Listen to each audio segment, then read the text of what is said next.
Hello everybody, today we're joined by Lieutenant Threets from Richmond PD in California, and we're going to be asking a few questions. To start off with, can you give us an introduction and background about yourself? My name is Arnold Threets. I've been a police officer for about 24 and a half years in the Bay Area, San Francisco, California. I'm currently assigned to the Technical Service and Administrative Services Bureau as the Compliance and Oversight Officer for the Police Department. And in that capacity, one of my duties is to supervise, or actually I was more involved in the policy development of our camera policy. And we call them audio-video recorders. Everybody has their own name, but ours is a little bit different.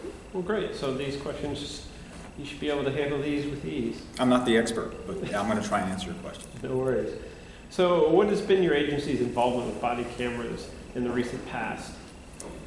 We started doing some testing and evaluation about a year and a half ago on body cameras. We had a group of officers go out and review 5 or 6 different camera manufacturers to see which one they might want to wear. And then in January of 2015, we implemented the cameras department-wide.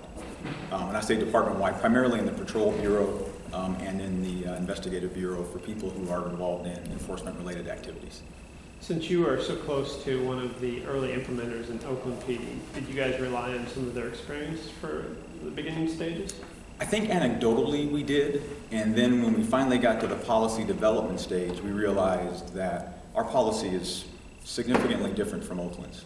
Not in a negative way, it's just I have a different way of writing policy, so they kind of informed us anecdotally, but in terms of policy development, we probably relied more on PERF, IACP, and the BGA.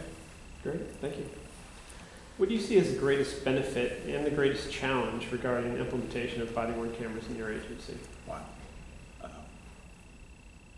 The greatest benefits really is it's a public trust issue and it's a vindication of our officers issue. It's kind of two sides of the same coin.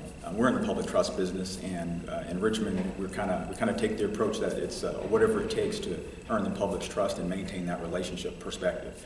So if it's me wearing a camera, or them going on a ride along with us, or me showing them a certain piece of paper, if that's going to build a relationship to make them work with us, then we're willing to do that, and cameras are a part of that policy. In terms of vindication of our officers, the cameras, for the most part, vindicate our officers. They let the public see that our officers are, for the most part, doing the right thing. We might do some things less than perfect, and we might be rude here and there, and a little terse at times. But in terms of the use of force and overall in terms of the performance of the officers, the cameras vindicate their performance. And what do you think the greatest challenge has been? The greatest challenge, and this is just me from my perspective, you might talk to somebody else at Richmond PD and get a different take.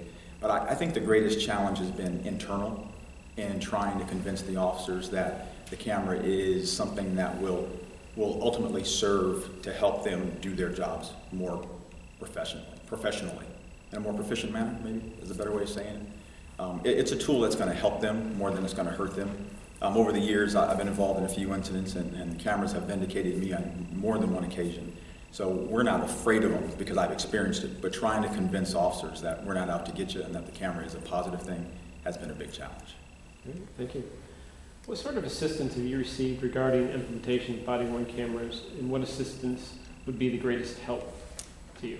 I just thought of something. Can I go back to one of your previous questions? Sure. In terms of a challenge, our policy development, we learned a lot over the first year. And one of the things we really had to overcome in terms of challenges was coming up with a policy that really reflected what we needed to, that reflected what we wanted to capture with the camera.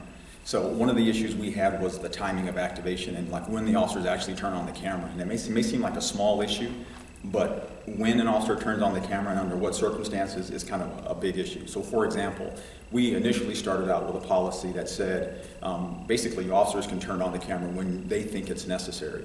And we found out not too long after that that wasn't the way to go. Not because they were doing anything nefarious or there's some kind of malice out there they're trying to get over. It's simply that a group of officers will look at different situations differently. So if we don't mandate when they have to turn it on and how they actually use the tool, then it won't be as effective as we want it to be.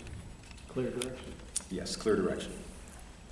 And so back to the last question, what sort of assistance have you received regarding implementation of body cameras?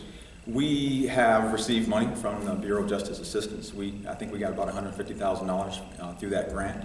That was helpful, but we need ongoing resources because, as everyone's already talked about, the back end of the camera policy or the camera use issue is difficult for us. And I say the back end. Let me be more specific.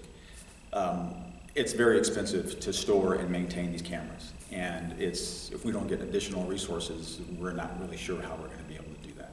So would you say the greatest assistance at this time would be some funding for storage? Yes. Yes. Any other assistance that would be helpful? Ongoing assistance, ongoing technical assistance. We're getting it. This conference is a part of that. Just found out about the website. That type of thing is going to be helpful for us going forward. So we need the support. We can't do it by ourselves. We're a relatively small agency, so we need other people to help us with the research so that we can kind of piggyback off of what other agencies have done. Well, great. Thank you for taking time away from the conference to join us today. You're welcome. Thank you.